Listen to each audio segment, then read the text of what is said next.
Tak usah ambil pusing Rocky Gerung, Presiden Jokowi saja cuek. Wakil Ketua Pengurus Wilayah Nahdlatul Ulama, PWNU, Jatim Kiai Haji Abdussalam Shohib turut mengomentari gaduhnya pernyataan kontroversial Rocky Gerung tentang Presiden Jokowi belakangan ini. Dia meminta seluruh pihak tak ambil pusing.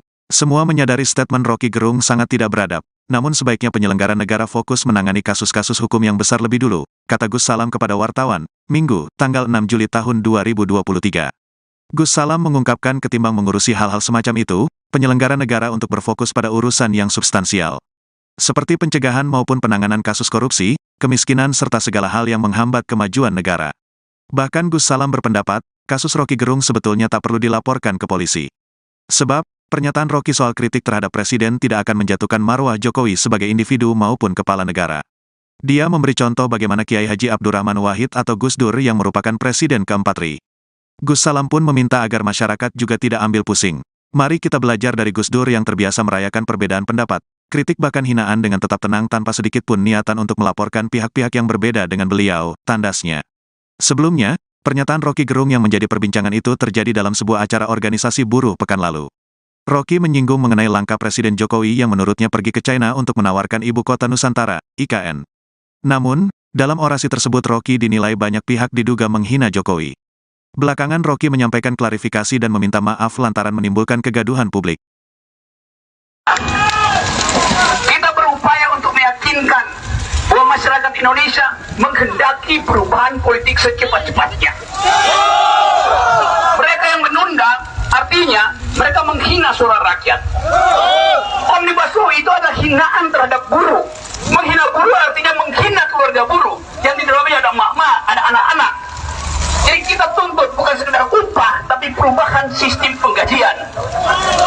Jadi dasar kita berkumpul, kendati ada badai di sini, ada penuh hujan, tapi ada yang gelap menggantung, awan gelap menggantung di atas langit politik kita. Siapa? Otak mereka itu yang menggantung menjadi kegelapan bangsa ini. Jadi teman-teman semua, satu kali kita pastikan bahwa gerakan ini tidak akan berhenti. Satu kali kita ucapkan bahwa perubahan itu adalah kekal. Gak boleh ada tukar tambah politik.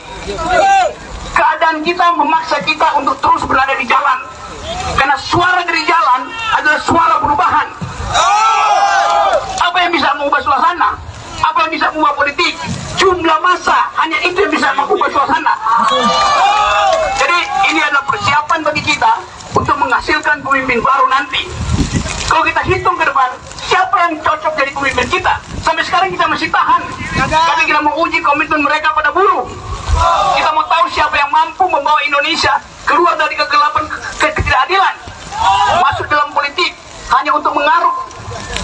Jadi teman-teman, saya mengerti bahwa kesempatan semacam ini akan terus kita lakukan dari hari ke hari di seluruh Indonesia. Karena kebebasan bukan hadiah dari negara. Kebebasan bukan tukar tambah dengan kekuasaan. Kebebasan adalah hak yang harus kita perjuangkan setiap hari dengan cara sendiri-sendiri dan dengan cara bersama. Saya buruh. Terima kasih Bung Rocky. Para hadirin sekalian, kita sudah bersama Bung Rocky Gerung. Gimana nih kabarnya, Bung? Kabar saya, jadi apa bantunya tadi? Masak kerang pakai tempurung. Masak kerang pakai tempurung, Mamak senang bersama Rocky Gerung.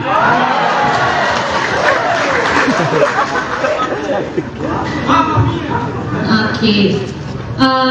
Selamat datang sebelumnya Bung Rocky di Lombok Timur, khususnya di Desa Montong Tangi.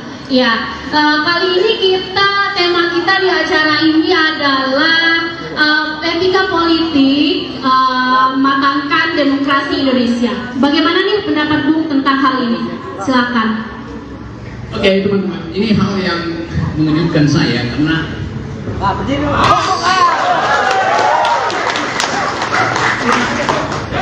kalau saya lihat ada sebanyak ini berkumpul sore ini, maka saya mau ganti KTP Lombok Timur buat nyalek dari sini. Tapi saya tahu bahwa ada yang lebih bermutu yang dikenali oleh saudara-saudara di sini,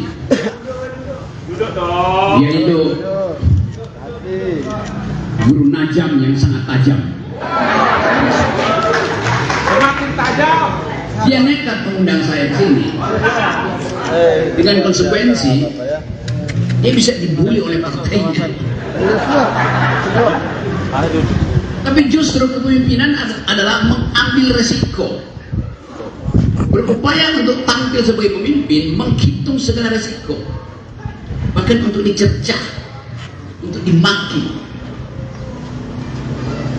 atau dikhianati. Saya dari sini hari ini bertemu dengan pikiran yang diwakili oleh Guru Najam yang mengundang saya untuk bertengkar dengan teman-teman di sini. Saya ingin bertengkar dengan saudara, karena pikiran dimaksudkan dihidupkan melalui pertengkaran. Kalau Anda berpikir dan nggak ada orang yang mempersoalkan pikiran Anda, itu artinya Anda tidak berpikir. Pikiran hanya disebut pikiran kalau ada pertengkaran pikiran. Kalau Anda berpikir dan tidak ada yang menentang Anda, artinya Anda sedang berdoa. Berdoa nggak boleh diganggu, berpikir harus diganggu. Apalagi kalau itu apalagi kalau itu pikiran pejabat, mesti diganggu. Besok saya pasti dipanggil polisi karena kemarin saya mengganggu pikiran Pak Jokowi yang lagi viral sekarang. Bagaimana mungkin saya dituduh menghina Presiden Jokowi? Setiap ucapan saya dianggap menghina presiden. Memangnya presiden manusia? Yang boleh terhina hanyalah manusia, karena dia punya martabat. Presiden tidak punya martabat, karena presiden bukan orang. Presiden itu fungsi. Jadi yang saya hina bukan Jokowi, tapi kedudukan dia sebagai presiden yang kita pilih sama-sama. Itu pentingnya kita berpikir kritis. Manusia punya martabat, martabatnya melekat seumur hidupnya. Presiden kita pilih setiap 5 tahun. Mana ada martabat setiap 5 tahun? Jadi kacau cara berpikir bangsa ini. Tidak boleh ada personifikasi pada Presiden Jokowi. Apakah Presiden Jokowi orang baik? Sebagai kepala keluarga, Presiden Jokowi sebagai kepala keluarga dia baik, karena dia ingin semua anaknya punya bisnis, karena dia ingin semua anaknya punya jabatan politik. Tidak ada soal. Sebagai Jokowi kepala keluarga, sebagai kepala keluarga Jokowi baik. Sebagai kepala negara dia buruk.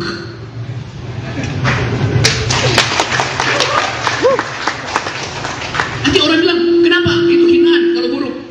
Kalau Jokowi nggak buruk, nggak mungkin dia diganti 2024. Pasti orang pilih dia seumur hidup. Justru kita menimbang kebijakan seseorang. Anies. Dan neraca itu yang menentukan dipilih apa nggak dipilih. Kan Jokowi dipilih oleh rakyat Indonesia. Yang pilih Jokowi itu 52%. 47 pilih Prabowo. Jadi dia tidak dipilih oleh semua orang Indonesia. Jokowi milih PDIP.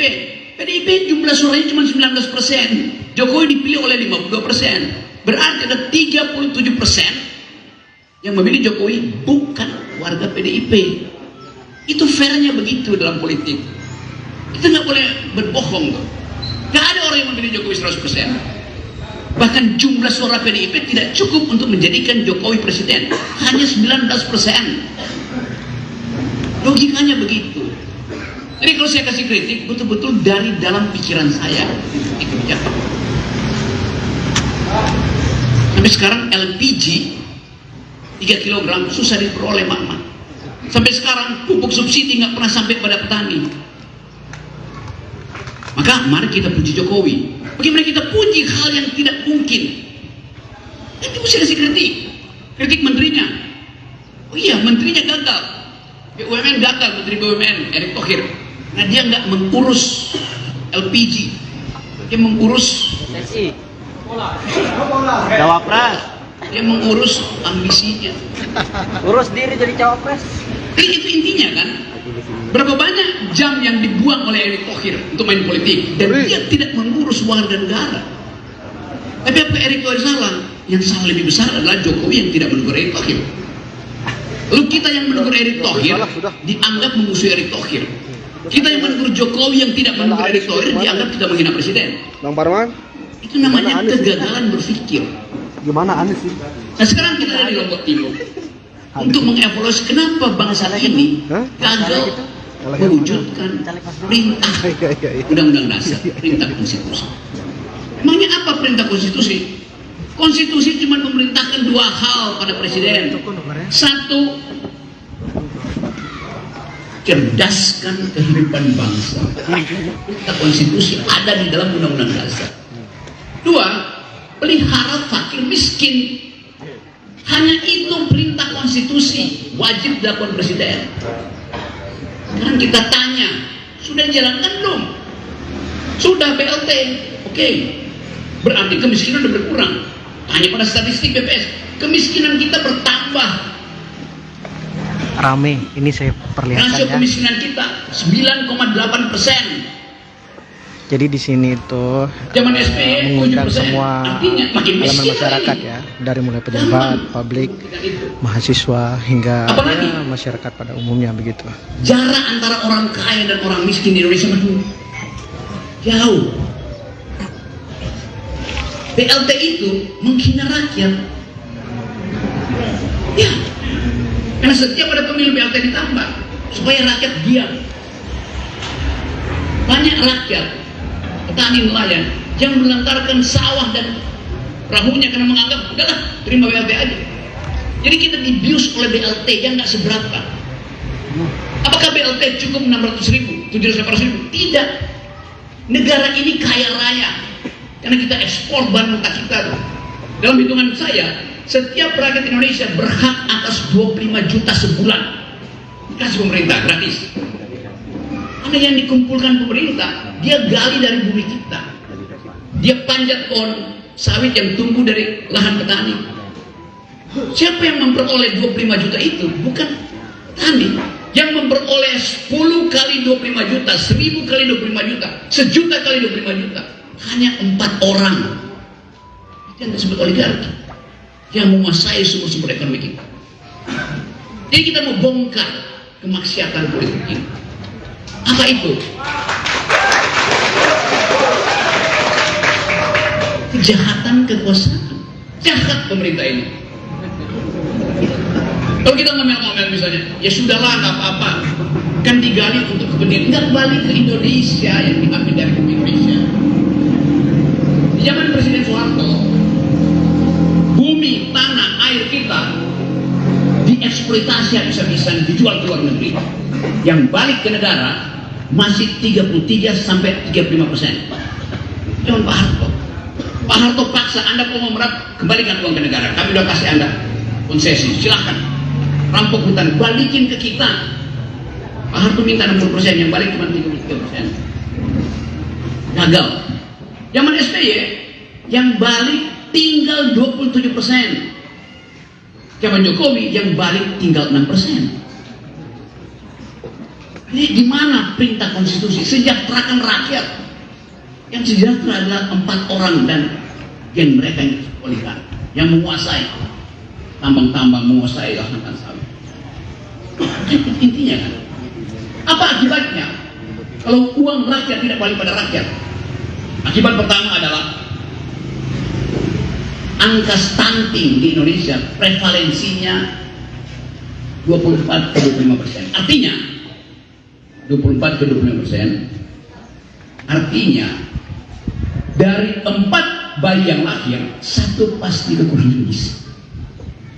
1 itu 25%. Dari 4 bayi yang lahir, 1 pasti otaknya akan menyusut, tidak berkembang. Yang terjadi, ibu-ibu rahimnya senyum karena akan ada bayi baru, iya. Tapi dari 4 ibu, 1 bayi pasti kekurangan gizi. Anak yang kekurangan gizi, otaknya tidak akan mampu berkembang dan akan mengalami defisit 25%. Otaknya nggak bisa tumbuh. Jadi pemerintah tidak menghasilkan kemakmuran sehingga hak ibu-ibu untuk merawat rahimnya tidak diberikan oleh negara. Padahal negara mengambil kekayaan dari tanah ibu-ibu, mak-mak. Itu dasarnya kenapa saya kasih kritik. Ini presiden gagal memelihara fakir miskin. Anda baca statistik dunia, kemiskinan di Indonesia itu 120 juta orang itu akan rentan jadi miskin. Separuh dari bangsa ini miskin. Harga pangan naik 1%, nambah dia 125 juta orang. Untung Indonesia masih ada sistem kekeluargaan, sehingga tetangga yang miskin masih bisa kita rawat, makan di rumah sebentar. Ponakan yang nggak punya uang sekolah, pamannya kasih. Bayangkan kalau hitungan ini ada di negara barat, itu artinya mencari keresahan sosial.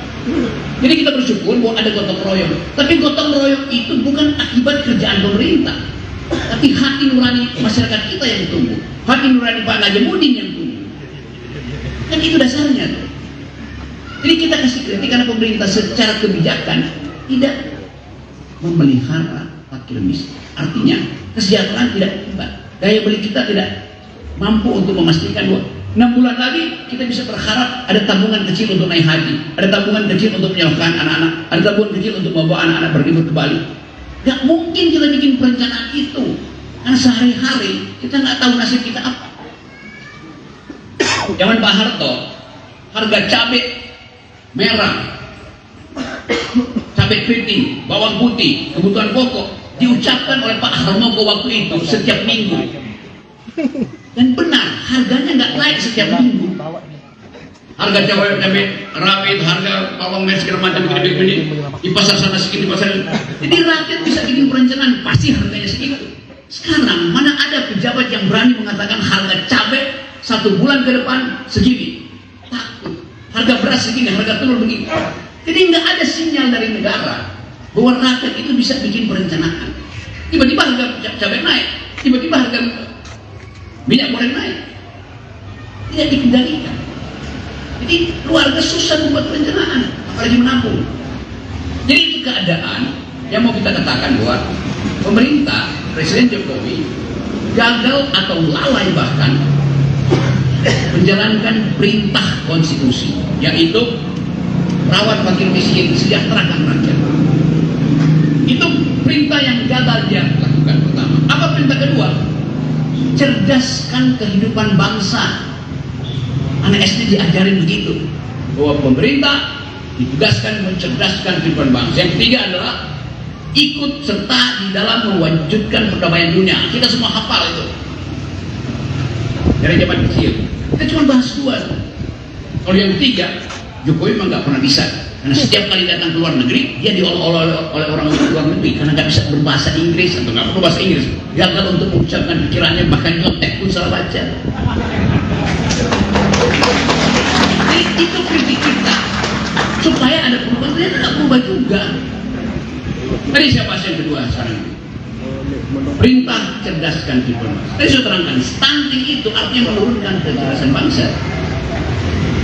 Di dalam statistik Asia, Indonesia sekarang IQ-nya tinggal 70, nilainya tinggal 70, sedikit di atas monyet, sedikit simpanse. Tapi nanti Jokowi bilang kabinet saya profesor semua. Oh iya, bahkan berarti kesenjangan makin tinggi. Karena sebagian besar orang tak terdidik. Itu faktanya. Cuma 70. Bukan normal. Jawa Tengah yang dipimpin oleh Ganjar, setiap tahun ada 45.000 anak SMA yang putus sekolah, nggak bisa nerusin karena nggak bisa bayar. Walaupun digratisin, dia perlu kos, makan sehari-hari. Jadi biaya pendidikan tetap tinggi. 45.000 orang. Dan Jawa Tengah provinsi paling miskin di Jawa. Jadi bayangkan, gubernur yang gagal memelihara pendidikan, gagal memelihara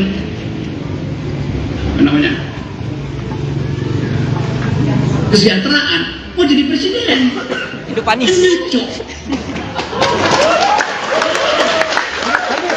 Hidup Anies. Saya terangkan faktanya. Kan orang yang menjadi presiden dia mesti bilang ini prestasi saya. Oke, kita tanya, apa prestasimu? Apa ukurannya? Ukurannya adalah mencerdaskan kehidupan bangsa ke Anda, merawat fakir miskin ke Anda? Ya, tidak. Faktanya bilang Jawa Tengah adalah provinsi termiskin di Jawa. Jadi Ganjar gagal. 45.000 anak setiap tahun gagal masuk SMA, artinya kecerdasan turun. Kan itu dasarnya. Pak Rocky jangan bohong, saya kasih statistiknya. Angka kemiskinan di Indonesia 8,9%. Angka kemiskinan di DKI 7%. Angka kemiskinan di Jawa Tengah 9,8%. Jadi dia di atas rata-rata nasional. Sementara DKI di bawah rata-rata nasional. Jadi DKI bertumbuh lebih bagus dibandingkan dengan rata-rata nasional. Jawa Tengah turun di bawah rata-rata nasional. Jadi dengan kata lain, DKI mensubsidi Jawa Tengah. Begitu cara berpikir tadi. Kalau orang bertanya itu berarti Anies mensubsidi Ganjar, ya memang begitu yang terjadi. Anda perlu apa nggak perlu, faktanya begitu. Kemiskinan di Jakarta lebih rendah dari kemiskinan di Indonesia. Kemiskinan di Jawa lebih tinggi dari kemiskinan di Indonesia. Artinya Jakarta mensubsidi Jawa Tengah. Jadi siapa yang berhak untuk jadi calon presiden? Prabowo. Masuk akalnya begitu. Ya kalau saya pasti jadi presiden atas saya. Jadi teman-teman, fungsi dari kritik adalah menunjukkan jalan pikiran yang sesat. Etika politik dimulai dari kejujuran memberi kritik. Statistiknya ada, semua kita bisa lihat. Apalagi misalnya kalau ditanya, sekarang di dunia ini, termasuk di Indonesia, ada kurang lebih 27% anak muda yang tidak mau menentukan pilihan, namanya swing voter. Dia nggak mau menentukan pilihan. Kenapa? Kalau saya bercakap dengan mereka bilang begini, bagi kami anak muda ada dua hal yang membuat kami resah. Kenapa? Karena tidak ada harapan masa depan tentang soal lingkungan yang biasa disebut environmental health. Anak muda sedunia itu peduli sekarang pada lingkungan. Yang kedua, anak muda sedunia dan di Indonesia tahu bahwa ada potensi terjadi perang dunia ketiga karena ketegangan di Cina Selatan, ketegangan di Indo-Pasifik, ketegangan di Ukraina. Lalu mereka menunggu mana calon presiden yang memberi kita kepastian bahwa tidak akan ada bencana ekologis, tidak akan ada bencana perang. Mereka mendengar, itu mereka menunggu, nggak mau sesuatu. Inilah swing voters yang jumlahnya 60% dari pemilih Indonesia.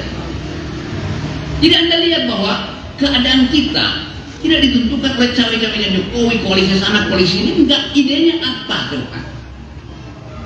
Jadi kita bicara tentang makro hari ini, dan kita bisa pakai soal makro itu menilai pemimpin-pemimpin yang tingkatnya mikro, tingkatnya lokal. Gubernur kita nilai, bupati kita nilai, DPRD kita nilai. Hanya dengan maksud supaya ada perjanjian jujur di antara rakyat dan pemimpin. Yang terjadi adalah anggota DPR, ketua DPR kamu dikritik, ketua partai kamu dikritik, menteri kamu dikritik, presiden kamu dikritik. Padahal mereka tadinya adalah peminta-minta suara rakyat. Anggota DPR, anggota kabinet, presiden, dulu waktu mereka kampanye minta mengemis suara rakyat. Itu pengemis semua. Sekarang mereka menjadi bos. Bagaimana mungkin? Anda dulu pengemis kok.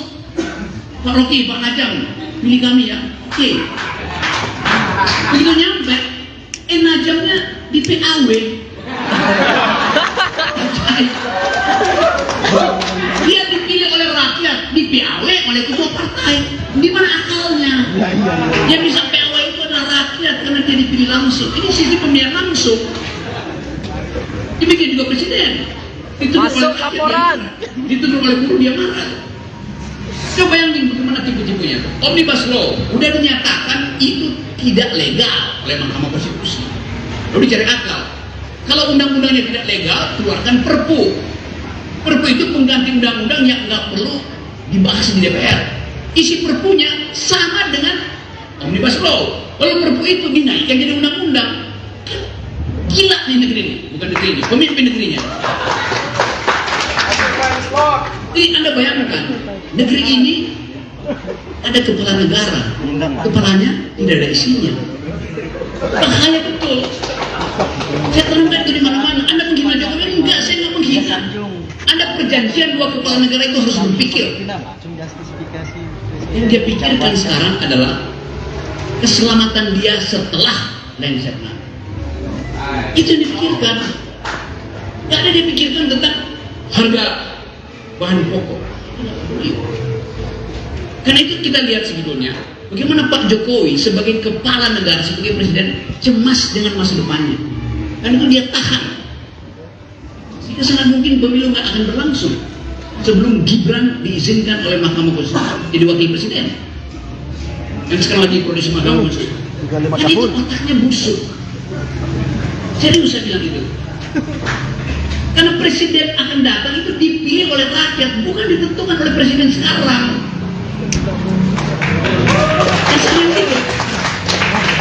Siapa yang saya inginkan jadi presiden? Siapa yang inginkan jadi wakil presiden? Oleh Jokowi. Padahal kita yang mesti milih. Itu namanya kita milih kucing dalam karung. Dan karungnya bolong, kita tahu isi kucingnya. Itu yang saya sebut mereka tidak kurang. Itu yang membuat etika politik itu mental. Semental-mentalnya revolusi mental. Gak ada kesempatan bagi kita evaluasi itu. Itu yang menyebabkan saya kagum, saya diundang di sini bertemu dengan teman-teman. Yang saya anggap kalian adalah sahabat berpikir saya.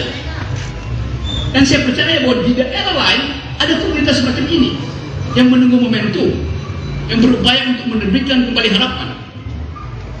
Jadi kita hanya bisa saling memberi motivasi sambil kita menunggu agenda politik. Ajaibnya kita menunggu agenda politik yang akan ditentukan oleh Pak Jokowi. Yang masuk akal di dalam segala macam argumentasi. Oleh karena itu kita balik pada prinsip, siapa yang layak jadi leader, layak jadi pemimpin? Apakah dia yang elektabilitasnya tinggi? Apa itu elektabilitas? Hasil survei lembaga survei. Siapa itu lembaga survei? Anda maksudnya P3, dia lupa koalisi. Kita nggak tahu kenapa tiba-tiba hak kita itu untuk lembaga survei. Lupa. Kalau kita bilang kumpulan ini yang bisa menjadi presiden, yang mampu untuk memimpin negara, Telepon mereka ketua adalah seorang ulama yang setiap hari memperhatikan kehidupan rakyat dari Lombok Timur. Oh nggak bisa, ada dalam survei. Kalau begitu yang dalam survei siapa? Oh si B yang punya 30 perusahaan, 300 perusahaan lainnya terselubung di luar negeri. Kita nggak tahu dia siapa. Tiba-tiba jadi calon wakil presiden. Kenapa? Karena balihonya dipasang di mana-mana. Sementara baliho seorang yang jujur tidak mungkin dipasang karena dia nggak bahkan mampu membiayai kertas lembar untuk mengatakan dia jujur.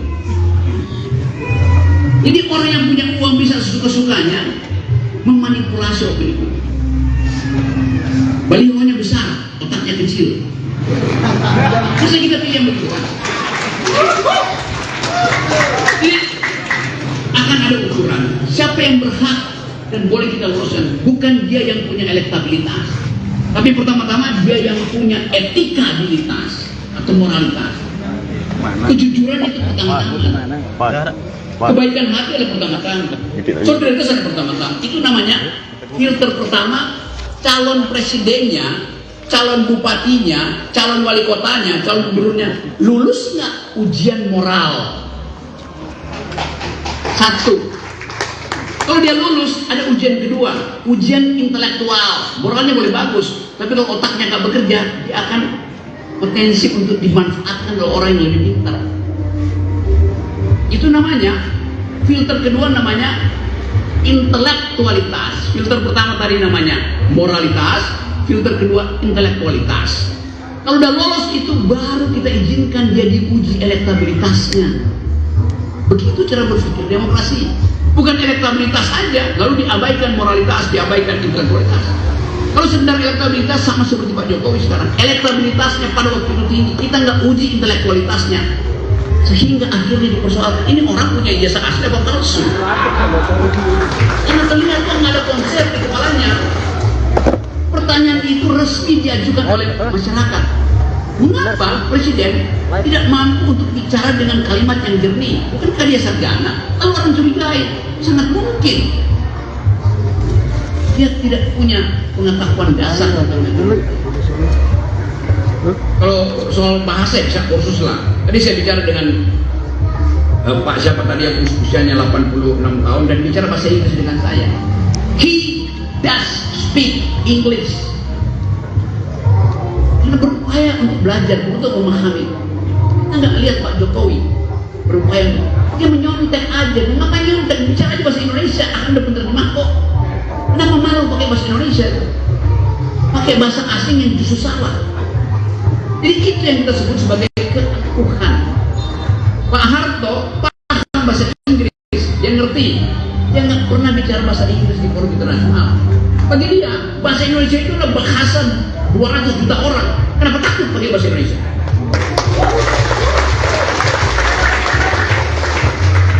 Jadi kita ada di dalam kehidupan untuk membayangkan siapa pemimpin kita. Ada Prabowo, ada Anies, ada Ganjar. Mungkin masih ada lagi yang tidak terkoneksi dengan fasilitas survei. Tapi kita percaya dari tempat desa ini, kita ucapkan satu pikiran bahwa akan ada sumber dari desa-desa di seluruh Indonesia. Dari 300.000 desa pasti ada. Hanya masalahnya adalah akses untuk muncul sebagai tokoh dihalangi oleh media massa yang punya dikendalikan. Jadi teman-teman semua, nanti kita bercakap-cakap. Saya kasih pengantar itu untuk membangunkan tidur panjang kita yang seolah-olah pesimis dengan keadaan. Kita harus percaya bahwa rakyat bisa menentukan sendiri kehendaknya, bahwa rakyat bisa mengucapkan sendiri kemarahannya itu. Dan jangan halangi bila kemarahan rakyat itu tiba-tiba di 10 Agustus tiba di depan Monas. Terima kasih.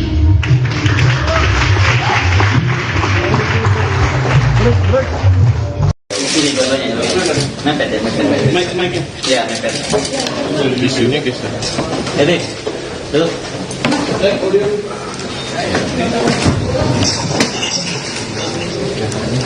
Gua tunggu dari lu. Sudah, Bos? Satu. Oke, lanjut. Oke, ya, mulai ya. Bismillahirrahmanirrahim. Assalamualaikum warahmatullahi wabarakatuh. Salam sejahtera untuk kita semua, teman-teman media. Terima kasih sudah hadir walaupun undangannya mendadak ya. Tadi memang Bung Rocky merasa ingin perlu bertemu dengan teman-teman daripada banyak sekali pertanyaan masuk satu persatu, daripada dijawab satu-satu, lebih baik kita ketemu langsung di dia Bung Rocky ya. Betul. Kita ngomongin apa hari ini? Soal PT 0%. Oke. Jadi kita ngomongin hari ini soal PT 0% ya. Silakan Bung Rocky untuk menjelaskan soal PT 0% itu. Semuanya dimulai dari soal PT 0%. Mike. Mic-nya mepet tetap. Kita selalu berupaya untuk mendudukkan masalah di dalam konteks yang paling purba, konteks yang paling awal, yaitu kegagalan negara untuk menghidupkan percakapan politik. Kegagalan yang disebabkan oleh berbagai macam ambisi yang seharusnya dikanalisasi melalui persaingan politik. Tapi karena persaingan politik ditutup oleh soal-soal persyaratan 0% segala macam itu, maka dia cari kanal. Jadi itu konteks besarnya tuh kira-kira tuh. Kenapa kemudian misalnya buruh menuntut Omnibus Law dibatalkan? Kenapa masyarakat adat tetap bergerak untuk mempertahankan hak rakyat mereka? Ini semua karena tidak ada kejelasan regulasi. Tapi itu saya jadikan aja sebagai patokan kalau kita bicara. Yang lebih penting adalah saya mengantisipasi pertanyaan-pertanyaan wartawan yang berat. Jadi itu intinya. Saya mulai dengan satu kesan pribadi saya. Selama kurang lebih 1 minggu ini, ketika kasus ini mulai beredar, saya ada di mungkin 9-10 kota di Lombok, Jawa Timur, Jawa Tengah, diundang oleh para mahasiswa itu dengan maksud saya memberi kuliah seperti umum. Tetapi dari seluruh undangan seminggu ini, seluruhnya dipersekusi. Saya nggak boleh masuk kampus, saya nggak boleh ketemu akademisi itu. Jadi ada dugaan saya bahwa soal ini soal biasa aja kan. Mau dijar hukum, oke. Tetapi jangan halangi saya bicara dengan para mahasiswa itu. Nah, yang menggemparkan kemarin adalah di yang saya tahu di Jogja itu saya dihalangi untuk ketemu dengan lebih 1.500-2.000 mahasiswa. Justru itu dihalangi oleh PDIP. Dan saya merasa buat apa menghalangi saya? Toh kalian partai, kalian punya kekuatan untuk mengubah undang-undang itu. Silahkan ubah undang-undang di DPR, ubah intelektual atau akademisi atau kritis sosial, nggak boleh bertemu mahasiswa itu. Jadi itu yang saya sayangkan. Padahal saya bertahun-tahun mengajar di sekolah Megawati itu tentang pikiran bangsa. Jadi kalau saya mau terangkan pikiran bangsa, kok dihalangi oleh partai? Gimana saya mengajar tentang pikiran bangsa? Tapi saya paham itu. Jadi terlihat di publik sekarang ada perselisihan tentang kasus saya. Mereka yang mengerti pro saya mengatakan bahwa itu bukan hinaan, itu kritik. Kalau saya lanjutkan argumennya. Jadi saya berterima kasih kepada mereka yang menganggap bahwa saya justru membuka pembicaraan untuk menghidupkan diskursus tentang apa sebetulnya yang disebut kritik publik terhadap pejabat publik. Nah, saya berterima kasih pada mereka. Mereka mendukung saya banyak wawancara di media massa tuh, dan bahkan sebagian memuji-muji saya bahwa saya memulai satu tradisi untuk memperlihatkan bahwa diskursus publik itu tidak boleh dihalangi oleh dendam pribadi. Memang itu dasarnya. Jadi sekali lagi itu poinnya. Tetapi saya mengerti bahwa kasus ini kemudian membuka perselisihan di publik antara yang pro dan kontra. Nah, itu yang membuat kehebohan. Kehebohan itu bisa ditafsirkan sebagai keonaran secara hukum itu. Itu pentingnya kita pahami bahwa sesuatu yang disodorkan untuk dijadikan target keonaran itu bisa disponsor oleh siapapun. Kan itu maksudnya kan. Nah, saya minta maaf terhadap keadaan hari ini yang menyebabkan perselisihan itu berlanjut tanpa arah itu. Tentu saya merasa kok ini kenapa nggak bisa diselesaikan secara hukum. Jadi sekali lagi saya menyesalkan bahwa persoalan hukum yang dari awal saya katakan ini adalah kritik saya terhadap Presiden Jokowi yang saya ucapkan dengan sangat tajam, dan biasanya saya lakukan itu di mana-mana. Saya tidak mengkritik atau menghina Jokowi sebagai individu, tidak, karena ada urusan saya dengan Pak Jokowi. Karena itu saya kira Pak Jokowi juga mengerti itu yang menyebabkan Pak Jokowi tidak mau melaporkan saya. Kan Pak Jokowi mengerti bahwa yang saya ucapkan itu adalah kritik terhadap kedudukan publik dia, jabatan publik dia. Poinnya di situ dulu. Jadi bab pertama saya mau terangkan bahwa di dalam demokrasi persaingan pikiran itu dilegalkan, bahkan dianjurkan, supaya kita bisa menapis mana yang disembunyikan, mana yang sebetulnya genuine, mana yang sebetulnya palsu. Nah, kita di sini belum sampai di sini. Jadi saya paham bahwa kemarahan sebagian pihak itu karena belum bisa membedakan mana kritik publik dan mana dendam pribadi. Saya tidak punya dendam apa-apa dengan Pak Jokowi.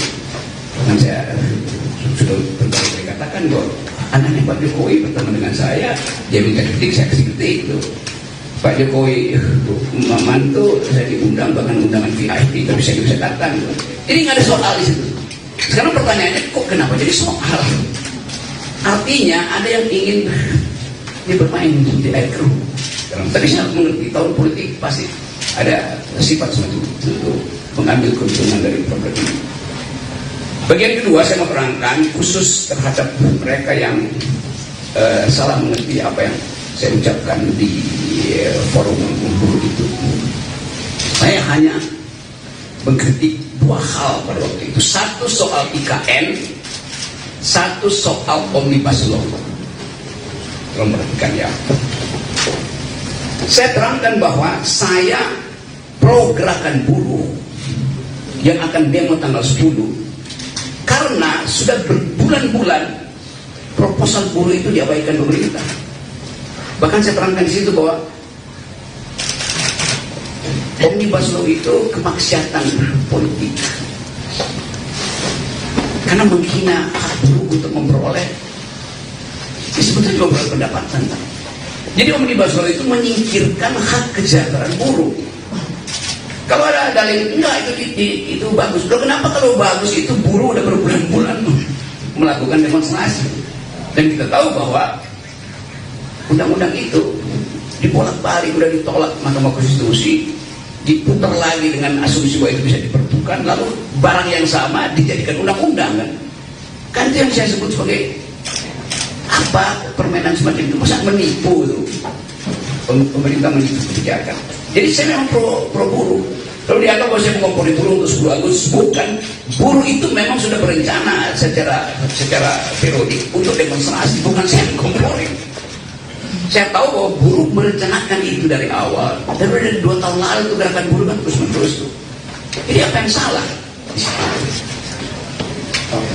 Lalu dianggap saya mendorong makar segala macam. Oke, itu kasus Beli pertama, itu kasus yang menyebabkan terjadi keriuhan itu. Saya membela buruh di pidato itu. Seandainya saya nggak pidato di situ, mungkin nggak ada soal. Tetapi tentu kekuasaan menganggap bahwa gerakan buruh ini akan mengalami eskalasi itu. Karena itu, ya oke, dicari cara supaya diabor. Jadi kasus pertama. Kasus kedua adalah soal IKN. Tiba-tiba masyarakat Dayak menganggap saya menghina adat Dayak. Di mana hinaannya? Saya justru membela hak masyarakat adat untuk tidak dieksploitasi oleh investor Cina. Gimana mungkin? Mungkin dari 5-6 kali saya ke Kalimantan diundang oleh universitas, diundang oleh komunitas masyarakat adat untuk minta pendapat saya. Tetap pendapat saya, IKN ini berbahaya secara diplomasi, berbahaya secara geopolitik, dan bahkan berbahaya secara kebudayaan. Karena pasti kalau ada IKN di situ, masyarakat adat akan tersingkir. Dan itu artinya hilang jejak kultural kita di situ. Jadi dari awal saya membela masyarakat adat, Dayak, Banjar segala macam di situ. Jadi kalau ada satu teatrikal, ada binatang digorok di situ, saya menyesalkan. Siapa yang provokasi teman-teman Dayak saya yang pernah berkali-kali mengundang saya? Itu soalnya tuh. Jadi soal-soal semacam ini yang mau saya ucapkan untuk menerangkan bahwa saya mencintai bumi Kalimantan karena saya bertahan, jangan itu dijual. Pada waktu itu 2 hari sebelumnya kan beritanya Pak Jokowi pergi ke Cina untuk minta investor asing tanam. Bahkan kira-kira Pak Jokowi bilang, udah saya kasih konsesi 180 tahun, Anda tolong buatkan kami ibu kota. Bagaimana mungkin? Itu ya presiden menjual negara. Kenapa mesti dari situ? Memang faktanya presiden berupaya menjual negara, menjual lahan di Kalimantan itu dijadikan IKN. Dia udah jual ke negara-negara Arab, nggak bisa, jual ke Kanada nggak bisa, sekarang jual ke Cina. Jadi poin saya di dalam soal itu adalah saya tetap tidak ingin IKN itu dijalankan, apalagi dalam soal perjanjian.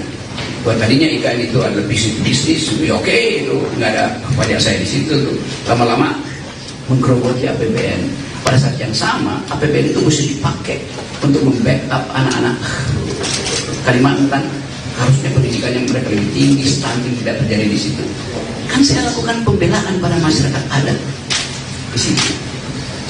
Oke, demikian juga di tempat lain, di mungkin NTB itu di Papua ada orang yang tiba merasa bahwa tersinggung. Iya, saya minta maaf karena saya menyebabkan kalian berselisih. Nanti diterangkan apakah perselisihan itu saya yang picu. Bukankah ada forum untuk menyelesaikan perselisihan? Kenapa mesti pakai kekerasan misalnya? Tapi saya menangkap itu bahwa kemarahan itu memang harus diucapkan pertama kali.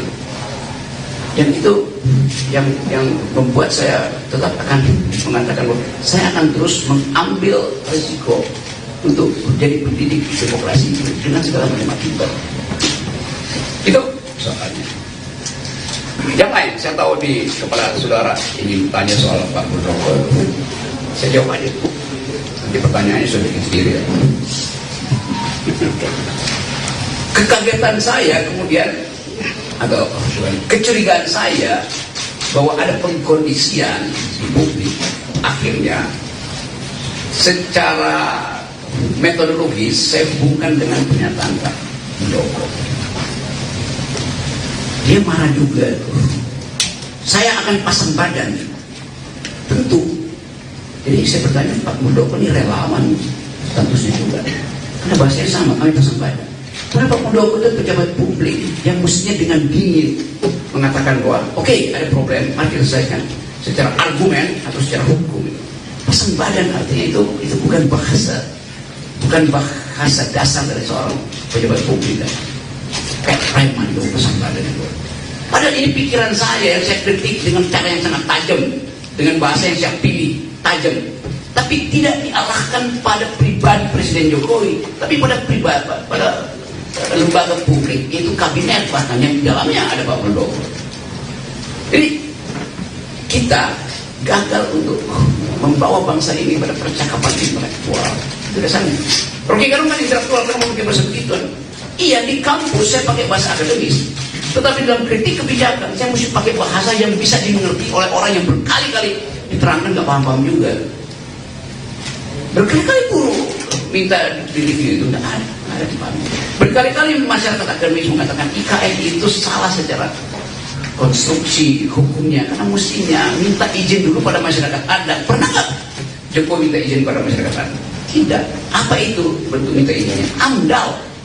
AMDAL itu adalah hak masyarakat adat untuk mengiyakan atau tidak mengiyakan proposal publik. Pak Jokowi sudah putuskan duluan, baru diminta pembenaran secara masyarakat adat, secara AMDAL. Kan itu cara berpikir yang kacau. Jadi saya nggak ada dendam pada Muldoko, pada Pak Jokowi. Saya menganggap bahwa kebijakan mereka harus dievaluasi. Kenapa saya ambil posisi itu? Karena partai-partai politik tidak ada yang bersuara tentang itu. LSM bersuara, publik internasional bersuara. Jadi itu dasarnya tuh, teman-teman. Sekarang saya bisa duga bahwa kasus ini akan berlanjut menjadi kasus hukum. Oke, saya terima. Jadi poin saya adalah, sekali lagi saya garis bawahi, saya minta maaf karena peristiwa itu membuat perselisihan ini makin menjadi-jadi. Itu intinya. Dan tentu ini berbahaya di dalam tahun-tahun hukum. Kenapa? Karena di belakang kasus ini berbagai macam kepentingan ngincar untuk mengeksploitasi. Tapi saya tidak akan berhenti menjadi mengkritik. Itu dasarnya tuh. Jadi sekali lagi, mari saya anggap aja bahwa oke, selesaikan aja kasus ini. Karena rumah saya di Sentul itu diintai, WA grup saya dimaki-maki. Ya kalau itu biasalah, saya anggap ya, karena kalian apa namanya, akun abal-abal. Udah lihat rok, gua mau gorok tuh sama seperti itu. Mana coba prinsip itu? Padahal saya sendiri, saya nggak punya partai politik. Dituduh antek asing segala macam. Asing dari mana? Jadi segala hal kemudian disodorkan di situ, dan peristiwa ini tensi politiknya atau political tone-nya itu makin lama makin terlihat. Jadi dasarnya itu dari keinginan saya untuk bersahabat dengan teman-teman di Papua, teman-teman di Dayak, di NTT, di Tangerang segala macam yang lagi marah. Oke, saya terima kemarahan itu, saya minta maaf karena saya membuat kalian itu marah. Tetapi sebagai orang yang bertahun-tahun berupaya untuk menghidupkan demokrasi, saya mesti terangkan latar belakangnya. Jadi mohon dimengerti. Bagi mereka yang sudah mengerti, terima kasih. Bagi mereka yang mungkin satu waktu akan paham bahwa oh itu ya beda antara pejabat publik dan pribadi. Pertama juga begitu. Tidak ada yang secara persis membuat distintif, perbedaan distintif antara pejabat publik dan individu yang menjabat jabatan itu. Beberapa waktu lalu di Jogja ada pertanyaan, kenapa Pak Rocky menghina keluarga Pak Jokowi? Bagaimana mungkin wartawan ada cara berpikir begitu? Artinya dia nggak tahu kasusnya dan dia nggak tahu konsepnya. Itu juga nambah kegaduhan.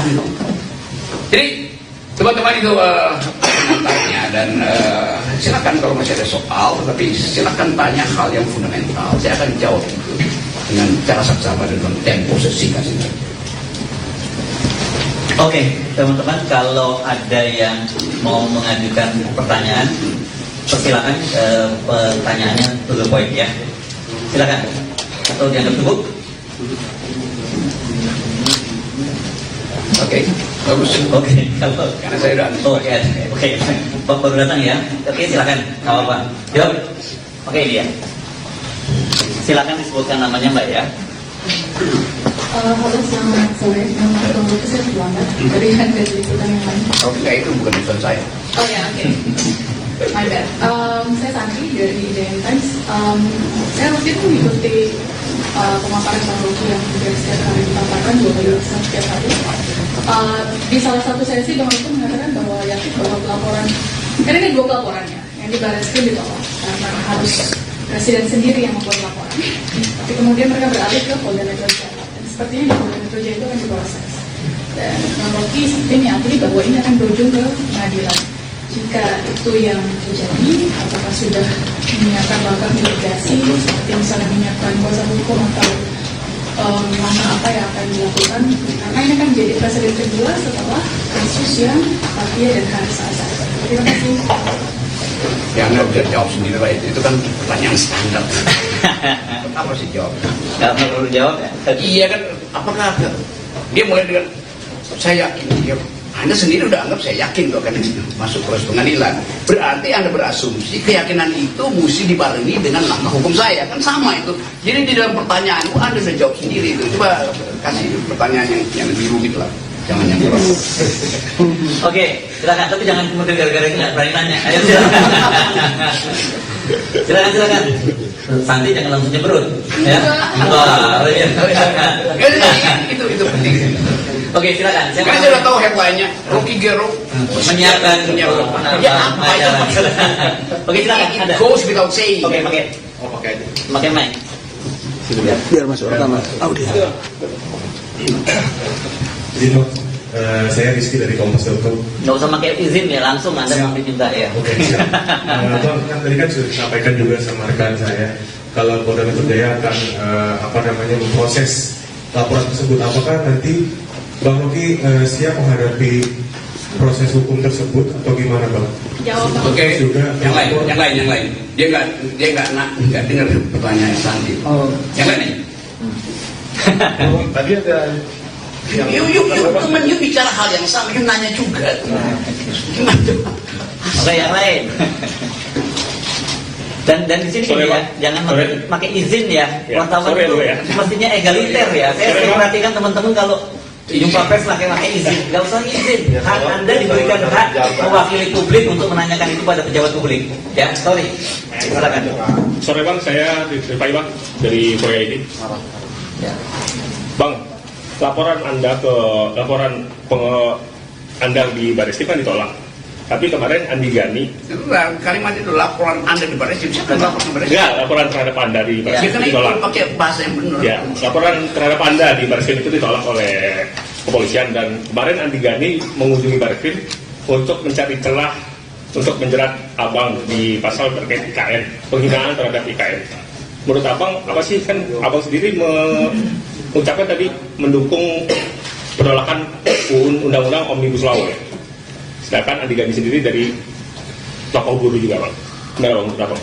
Dia apa dalil Iya, Andi Gani? dia Apa yang saya baca? Andi Gani itu mencoba menjerat Abang lewat. Ya oke, tunggu aja kalau cobaannya berhasil tuh.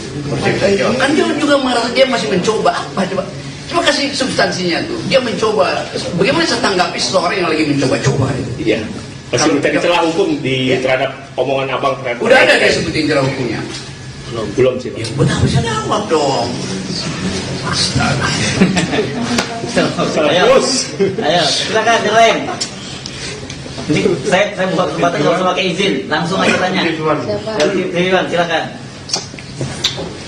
sebutkan namanya biar kita Saya kenal. dari TV One mau bertanya terkait dengan tadi kan dari PDI sendiri ada melarang, apakah itu salah satu melarang Pak Habibie untuk dengan mahasiswa seperti itu, karena kan tadi Oh, yang di Jogja. yang di Jogja, betul. Nah, apakah itu merupakan salah satu upaya dari PDI untuk menyentil atau menyinggung terkait dengan sindiran kepada presiden, dan kemudian dan ini ada juga opsi gugatan hukum. Nah, ini bagaimana tanggapannya?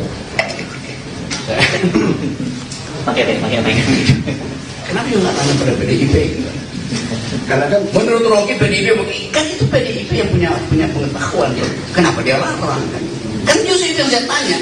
Kenapa PDIP melarang saya untuk memberi ceramah? Saya bertanya itu supaya saudara tanyakan pada PDIP. Masa saya tanya ke saya kan?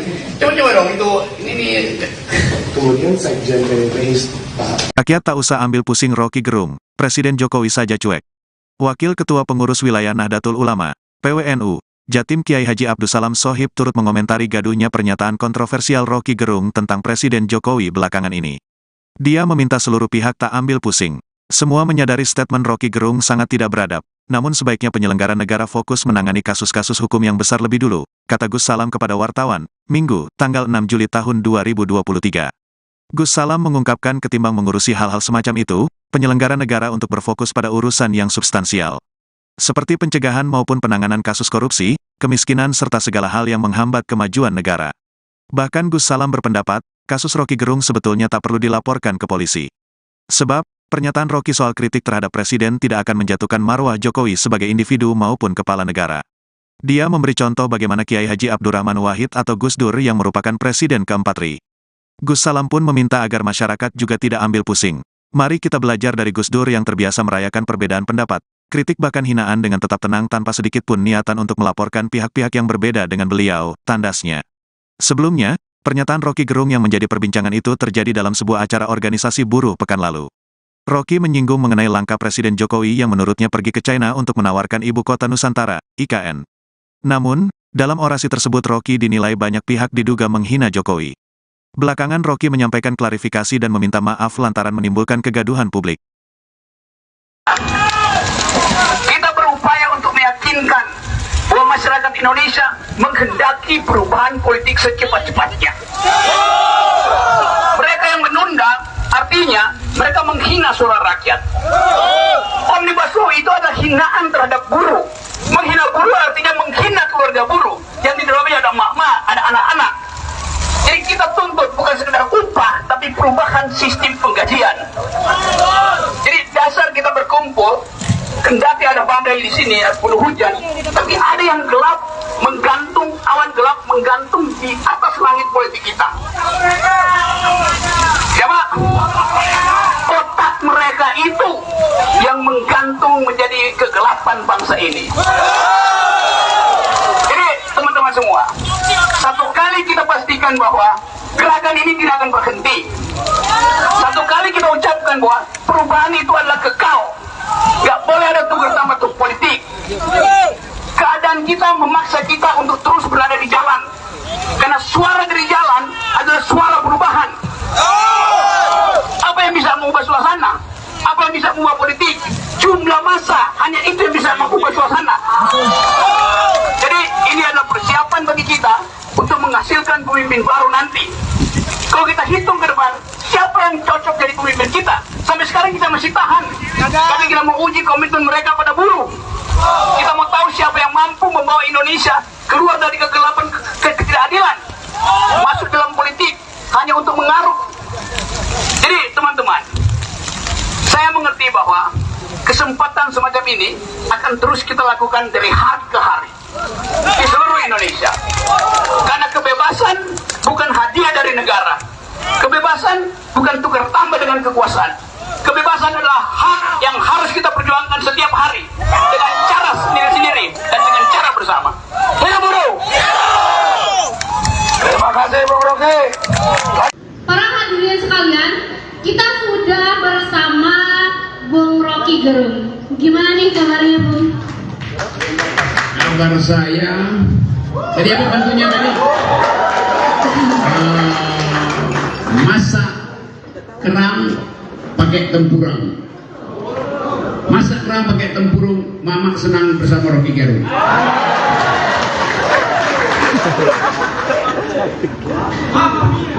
Oke. Selamat datang semuanya Bung Rocky di Lombok Timur, khususnya di Desa Montong Tangi. Ya, kali ini tema kita di acara ini adalah etika politik, matangkan demokrasi Indonesia. Bagaimana nih pendapat Bung tentang hal ini? Silakan. Oke, teman-teman, ini hal yang mengejutkan saya karena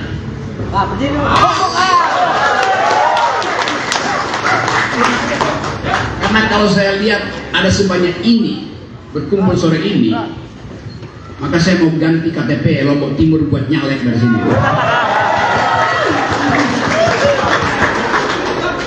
Tapi saya tahu bahwa ada yang lebih bermutu yang dikenali oleh saudara-saudara di sini, yaitu guru najam yang sangat tajam. Dia nekat mengundang saya ke sini dengan konsekuensi dia bisa dibully oleh partainya. Tapi justru kepemimpinan adalah mengambil resiko, berupaya untuk tampil sebagai pemimpin, menghitung segala resiko, bahkan untuk dicercah, untuk dimaki, atau dikhianati. Saya dari sini hari ini bertemu dengan pikiran yang diwakili oleh Guru Najam yang mengundang saya untuk bertengkar dengan teman-teman di sini. Saya ingin bertengkar dengan saudara, karena pikiran dimaksudkan dihidupkan melalui pertengkaran. Kalau Anda berpikir dan nggak ada orang yang mempersoalkan pikiran Anda, itu artinya Anda tidak berpikir. Pikiran hanya disebut pikiran kalau ada pertengkaran pikiran. Kalau Anda berpikir dan tidak ada yang menentang Anda, artinya Anda sedang berdoa. Berdoa nggak boleh diganggu, berpikir harus diganggu. Apalagi kalau itu kalau itu pikiran pejabat, mesti diganggu. Besok saya pasti dipanggil polisi karena kemarin saya mengganggu pikiran Pak Jokowi yang lagi viral sekarang. Bagaimana mungkin saya dituduh menghina Presiden Jokowi? Setiap ucapan saya dianggap menghina presiden. Memangnya presiden manusia? Yang boleh terhina hanyalah manusia, karena dia punya martabat. Presiden tidak punya martabat, karena presiden bukan orang. Presiden itu fungsi. Jadi yang saya hina bukan Jokowi, tapi kedudukan dia sebagai presiden yang kita pilih sama-sama. Itu pentingnya kita berpikir kritis. Manusia punya martabat, martabatnya melekat seumur hidupnya. Presiden kita pilih setiap 5 tahun. Mana ada martabat setiap 5 tahun?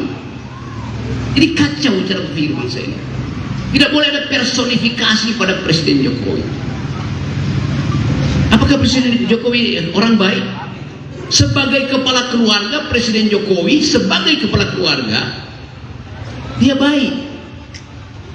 Karena dia ingin semua anaknya punya bisnis. Karena dia ingin semua anaknya punya jabatan politik. Tidak ada soal. Sebagai Jokowi kepala keluarga, sebagai kepala keluarga Jokowi baik. Sebagai kepala negara dia buruk.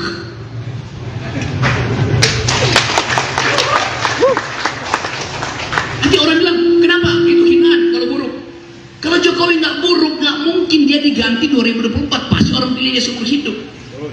Justru kita menimbang kebijakan seseorang. Anies. Dan neraca itu yang menentukan.